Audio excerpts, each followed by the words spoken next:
James Bond has faced deadly villains, thrilling missions, and high-stakes action. But he's also been accompanied by some of the most iconic female characters in cinema history. Some have been strong, independent allies, while others have fallen flat, failing to leave a lasting impact. But which Bond girl stands above the rest? And who lands at the bottom?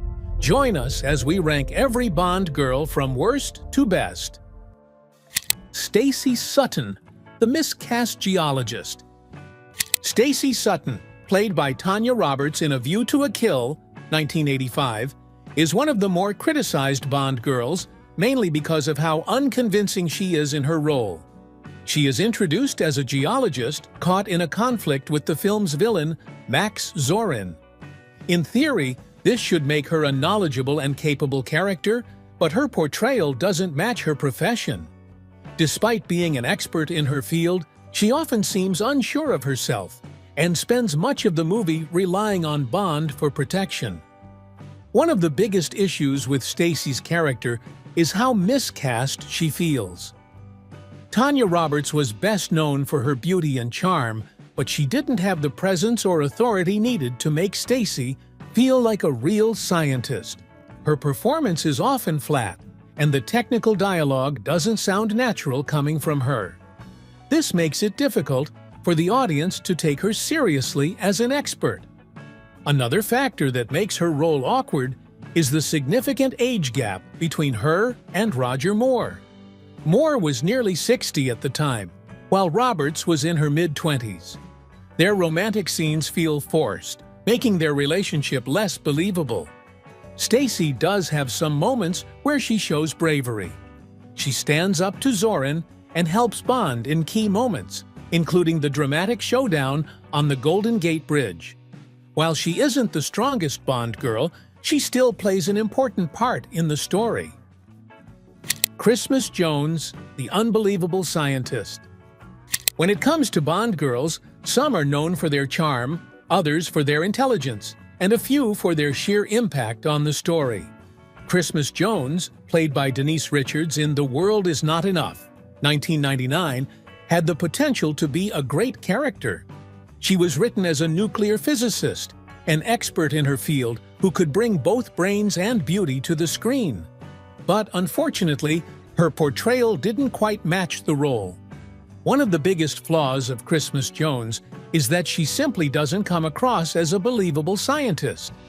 Denise Richards, who was already well known for her roles in action and thriller movies, was cast as a nuclear expert, but her performance didn't convince audiences. Many felt that her delivery of technical dialogue was flat and unconvincing. The fact that she was dressed in a tight tank top and shorts for much of the movie made it clear that her primary role was as eye candy, rather than a serious expert. Another issue was how late she was introduced in the movie. Unlike many Bond girls who play a key role throughout the film, Christmas doesn't even appear until halfway through. This makes it harder for the audience to connect with her. That said, she wasn't a completely useless character. She had some fun banter with Bond and wasn't entirely a damsel in distress. She actually helped in the final mission. Mary Goodnight, the wasted potential. Mary Goodnight, played by Britt Ekland in The Man with the Golden Gun, 1974, had everything needed to be a great Bond girl. She was an MI6 agent, meaning she should have been skilled, intelligent, and capable. She also had a fun, flirty personality that could have made her a strong and entertaining character. But instead of being a valuable partner to Bond, she was mostly used for comic relief and ended up feeling like a wasted opportunity. Despite being an agent, Goodnight spends much of the movie struggling to be useful. She often finds herself in awkward situations, getting captured, or making mistakes that Bond has to fix. While some moments are meant to be funny, they also make her look unprofessional and ineffective. Instead of being a smart and resourceful ally, she often comes across as clumsy and helpless. Even with weak character writing, she brings a fun energy to the role. She has good chemistry with Roger Moore's Bond. and her playful personality makes her scenes enjoyable to watch. If she had been written as a more competent agent, she could have been one of the more memorable Bond girls. Tiffany Case, from sassy to sidekick. Tiffany Case, played by Jill St. John in Diamonds Are Forever, 1971, starts off as a strong and intriguing character. Introduced as a sharp and independent diamond smuggler, she has a confident attitude and quick wit. She seems like someone who could challenge Bond, making her an exciting addition to the film. However, as the story goes on, her role changes, and she becomes more of a sidekick than an equal partner. At first, Tiffany is clever and resourceful. She knows the diamond trade well and has built a life for herself in a dangerous world. Her interactions with Bond are filled with witty remarks, showing that she is not easily impressed or manipulated. This makes her feel like a unique Bond girl, one who is more than just a love interest. But as the film progresses, she becomes less independent and more comedic. By the second half of the movie, Tiffany is no longer the smart smuggler we met earlier. She makes mistakes, panics in tough situations, and often relies on Bond to get her out of trouble. While some of her moments are funny, they take away from the strong character she was at the beginning. Instead of being a capable partner, she turns into someone Bond has to rescue. Solitaire, the psychic-turned-love interest. Solitaire, played by Jane Seymour in Live and Let Die, 1973, is one of the more unique Bond girls. She is introduced as a mysterious and powerful figure, a psychic who can see the future using tarot cards. Her abilities make her a valuable ally to the film's villain, Dr. Kananga, but also put her in a vulnerable position.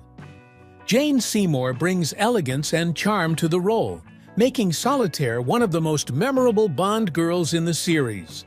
Her beauty and quiet intensity make her stand out, especially in the early parts of the film. However, her character arc takes a disappointing turn when she becomes Bond's love interest. Bond seduces her, which causes her to lose her psychic abilities, as her powers supposedly depend on her remaining a virgin. This shift weakens her character, turning her from an intriguing and independent figure into someone who needs rescuing. Once she loses her powers, she has little agency in the story and spends most of the film following Bond's lead. Unlike some of the stronger female characters in the Bond series, Solitaire doesn't get many moments to shine after her initial introduction. While she remains an important part of the plot, she becomes more of a traditional damsel in distress rather than an active participant in the action. Holly Goodhead, the stiff astronaut. Holly Goodhead, played by Lois Chiles in Moonraker, 1979, is one of the more capable Bond girls in the series. She is introduced as a NASA astronaut and a CIA agent, making her one of the few Bond women with a dual role as both a scientist and a spy. Her intelligence and training allow her to be more than just a sidekick to Bond. She holds her own in dangerous situations and even has her own mission to take down the villain, Hugo Drax. Despite her strong credentials, Holly Goodhead lacks the emotional depth that could have made her more compelling. Lois Chiles delivers a performance that feels somewhat flat, making it harder for the audience to connect with her character. While she is undeniably smart and skilled, she doesn't show much personality beyond being serious and professional. This makes her less memorable compared to other Bond women who bring more charisma and energy to their roles. That being said, she does contribute a lot to the story. She helps Bond escape multiple times, pilots a space shuttle during the film's climax, and plays an active role in stopping Drex's plan. Unlike some Bond girls who exist mainly for romance, Holly is a true partner in the mission. Madeleine Swann, Bond's final love. Madeleine Swann, played by Léa Seydoux, is one of the most emotionally significant Bond girls in the franchise. Introduced in Spectre, 2015, she is the daughter of Mr. White, a former member of the criminal organization Quantum. Unlike many past Bond women, Madeleine is not just a love interest. She has her own emotional struggles and a complicated past that adds depth to her character. Her relationship with Bond gives him a rare chance at real love and a life beyond espionage. Madeleine is intelligent, independent, and resourceful. She is a psychologist who helps Bond understand himself better, making her more than just someone who follows him on his mission. However, despite her strengths, she doesn't leave as strong an impression as earlier Bond women like Vesper Lynd or Tracy Bond. Her character sometimes feels passive, especially in Spectre, where she has less to do compared to No Time to Die, 2021. One of the best aspects of Madeleine's character is her chemistry with Daniel Craig. Their relationship feels more mature and emotional than many previous Bond romances. In No Time to Die, their bond deepens, and she plays a crucial role in the story's tragic ending.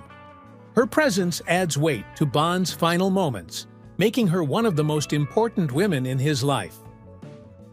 Jinx Johnson, the sexy secret agent. Jinx Johnson, played by Halle Berry in Die Another Day, 2002, is one of the most memorable Bond girls of the modern era. She is a skilled NSA agent who crosses paths with James Bond during his mission to stop a North Korean villain's deadly plan.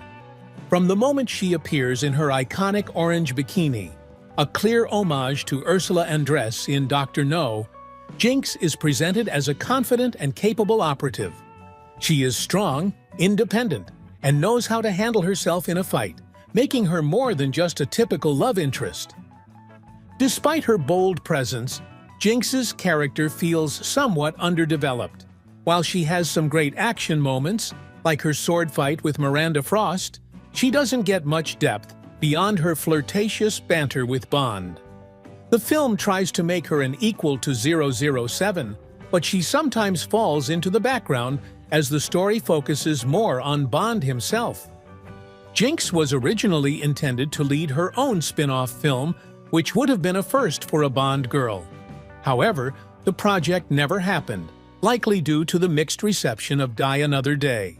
While Halle Berry's performance is fun and full of energy, the character doesn't have enough complexity to carry an entire movie on her own.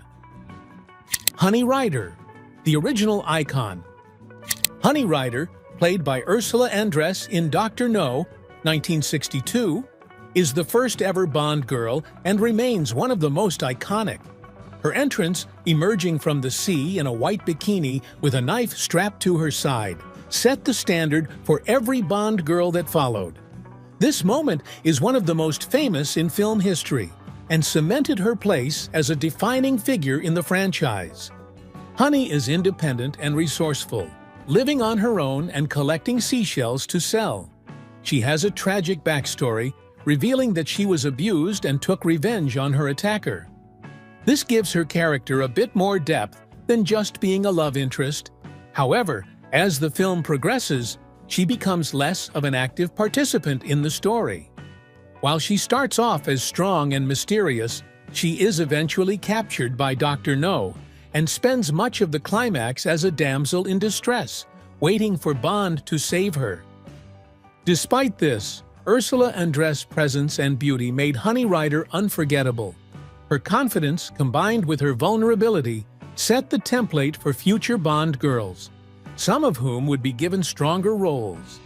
While she may not be as developed as later female leads, her impact on the series is undeniable. Honey Ryder was the first, and sometimes the original is still the best. Kissy Suzuki, the Ninja Bride. Kissy Suzuki, played by Mie Hama in You Only Live Twice, 1967, is one of the more underrated Bond girls. Despite having limited screen time, she plays an important role in helping James Bond take down Blofeld and his secret volcano lair. As an agent of the Japanese Secret Service, she is highly skilled, intelligent, and resourceful. Kissy enters the film when Bond fakes his death and goes undercover in Japan. To maintain his disguise, he marries her in a traditional Japanese ceremony. While their marriage is only for show, There is undeniable chemistry between them. Unlike some of the more glamorous or flashy Bond girls, Kissy is calm, focused, and dedicated to the mission. She helps Bond navigate Japan and infiltrate Blofeld's base, proving herself as a capable ally. One of Kissy's most notable moments is when she swims back to headquarters to alert Tanaka and his ninjas about Bond's location. This quick thinking leads to a major battle that helps save the day.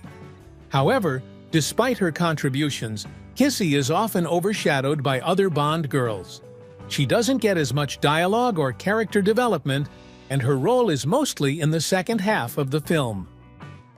Camille Montes, the woman who didn't need Bond.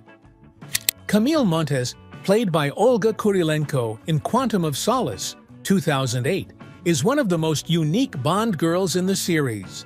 Unlike many of her predecessors, she is not a love interest for Bond. Instead, she is a determined and independent woman on her own mission of revenge. This makes her stand out as an equal to Bond, rather than just a sidekick or romantic partner. Camille's backstory is tragic. Her family was murdered by the ruthless General Medrano, and she has spent years working to get close enough to kill him.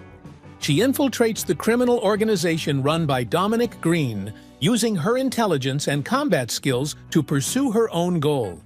When she crosses paths with Bond, they form a temporary alliance, but their partnership is based on mutual respect rather than romance. Olga Kurilenko delivers a strong performance, making Camille a believable and engaging character. She is tough, resourceful, and unafraid to take risks. She also has emotional depth, showing vulnerability when she finally faces Medrano. Unlike many Bond girls, she doesn't need rescuing. She fights her own battles and walks away from the story with her mission completed. Octopussy, the mysterious businesswoman. Octopussy, played by Maud Adams in Octopussy, 1983, is one of the most unique and intriguing Bond girls in the series. Unlike many of her counterparts, she is not just a love interest or sidekick. She is a powerful woman in her own right. As the leader of an international smuggling operation, she controls a private island of skilled women and has a strong influence over the criminal underworld. Her intelligence, charisma, and authority make her stand out. Maud Adams delivers a commanding performance, bringing both elegance and strength to the character. Octopussy is calm, confident, and in control, making her one of the few Bond girls who feels like an equal to Bond. Though she is involved in illegal activities, she is not a typical villain. Instead, she is a complex character with her own motivations and moral code. When she realizes she has been manipulated by Kamal Khan, she quickly switches sides and helps Bond stop his dangerous plan. Despite being a strong and independent character, Octopussy still has a softer side. She shares a genuine connection with Bond, and their relationship is based on mutual respect rather than just attraction. Her ability to be both a formidable leader and a compelling love interest makes her one of the most memorable Bond girls. Pam Bouvier, the tomboy Bond girl. Pam Bouvier, played by Carey Lowell in License to Kill, 1989, is one of the toughest Bond girls in the series. As a CIA informant and pilot, she is highly skilled in combat and intelligence work, making her much more than just a love interest. Unlike many Bond girls who need rescuing, Pam can hold her own in a fight. She is confident, independent, and willing to take risks to help Bond bring down drug lord Franz Sanchez. Carey Lowell delivers a strong performance, bringing both toughness and charm to the role. Her chemistry with Timothy Dalton feels natural, but their relationship isn't just about romance. Pam acts as a true partner to Bond, assisting him throughout his personal mission for revenge. She saves Bond multiple times, including in a thrilling bar fight early in the film. Her quick thinking and bravery make her a valuable ally rather than just a side character. What makes Pam stand out is her realistic personality. She is tough, but she also has moments of vulnerability, showing that she is not just a perfect action hero. She gets jealous of Bond's interactions with other women, but this makes her feel more human rather than just another stereotypical Bond girl. Pussy Galore, the defiant pilot. Pussy Galore, played by Honor Blackman in Goldfinger, 1964, is one of the most famous Bond girls in the franchise. She is a skilled pilot, the leader of an all-female flying squad, and a key figure in Auric Goldfinger's criminal operation. Unlike many other Bond girls, she is not easily won over by Bond's charm, making her one of the most independent and self-assured women in the series. Honor Blackman delivers a powerful performance, portraying Pussy as confident, intelligent, and fully in control of her own destiny. When she first meets Bond, she is unimpressed and doesn't fall for his usual flirting. This resistance makes her character unique compared to many Bond girls who instantly become love interests. She is a professional with her own agenda, and she has no problem standing up to both Bond and Goldfinger. However, her relationship with Bond has some problematic aspects, particularly how she changes sides. The film suggests that Bond convinces her to help him after a controversial scene that does not age well by today's standards. This shift in her loyalty feels rushed, as she starts as a strong, independent woman, but ultimately becomes another Bond conquest. Melina Havelock, the Crossbow Avenger. Melina Havelock, played by Carol Bouquet in For Your Eyes Only, 1981, is one of the strongest and most independent Bond girls in the franchise. From the moment she is introduced, it's clear that she is not just another damsel in distress. She is on a personal mission of revenge after witnessing the murder of her parents, and she won't let anyone, including James Bond, stand in her way. What makes Melina different from many other Bond girls is her determination and combat skills. Armed with a crossbow, she proves to be a deadly opponent and an important ally to Bond. She doesn't wait for him to save her. Instead, she actively participates in the action, taking down enemies and making her own decisions. This level of independence is rare among Bond's female companions, and it makes her character stand out. Wai Lin, the martial arts master. Wai Lin, played by Michelle Yeoh in Tomorrow Never Dies, 1997, is one of the most capable and independent Bond girls in the franchise. As a Chinese secret agent, she is not just a sidekick to James Bond, but an equal partner in the mission. From the moment she is introduced, Wai Lin proves she can handle herself in any situation, often outshining Bond in action sequences. One of the things that makes Wai Lin so memorable is her impressive combat skills. Unlike many other Bond girls, she doesn't rely on Bond for protection. She can fight just as well, if not better, than he can. Michelle Yeoh, already known for her martial arts expertise, performs many of her own stunts, making the action scenes feel even more exciting. Whether she's taking down enemies in hand-to-hand combat or executing daring escapes, Wai Lin constantly proves her strength and resourcefulness. Beyond her action skills, Wai Lin is also intelligent and highly skilled in espionage. She operates independently for much of the film, only teaming up with Bond when their missions align. Their partnership is built on mutual respect rather than the typical Bond romance. While there is some chemistry between them, the film focuses more on their teamwork than a love story, which makes her character stand out even more. Natalya Simonova, the smart survivor. Natalya Simonova, played by Isabella Scorupco in Goldeneye, 1995, is one of the most intelligent and capable Bond girls in the franchise. As a skilled computer programmer, she becomes an important ally to James Bond when she gets caught in the middle of a cyber-terrorism plot involving the deadly Goldeneye satellite. Unlike many Bond girls, Natalya is not a trained spy or fighter, but she proves that intelligence and resourcefulness can be just as powerful. From the start, Natalya is portrayed as a survivor. After witnessing the massacre of her colleagues at the Severnaya Satellite Control Center, she manages to escape on her own. She later outwits her captors, showing her ability to think quickly under pressure. Throughout the film, she plays a key role in stopping the villains, using her computer expertise to help disable the GoldenEye weapon. Izabela Skorupko delivers a strong performance, balancing Natalya's bravery with moments of vulnerability. Unlike some Bond girls who fall into the background, she actively contributes to the story. She challenges Bond on his reckless behavior and refuses to be treated as just another love interest. Their relationship develops naturally, based on trust and mutual respect. Anya Amasova, Bond's equal rival. Anya Amasova, played by Barbara Bach in The Spy Who Loved Me, 1977, is one of the strongest and most well-developed Bond girls in the franchise.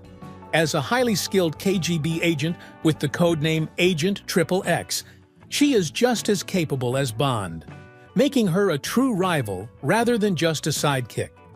From the moment she is introduced, it is clear that she is intelligent, resourceful, and not easily intimidated. What makes Anya stand out is that she is Bond's equal. She is an experienced spy, trained in combat, and skilled in espionage. She competes with Bond throughout the film, even outsmarting him at times.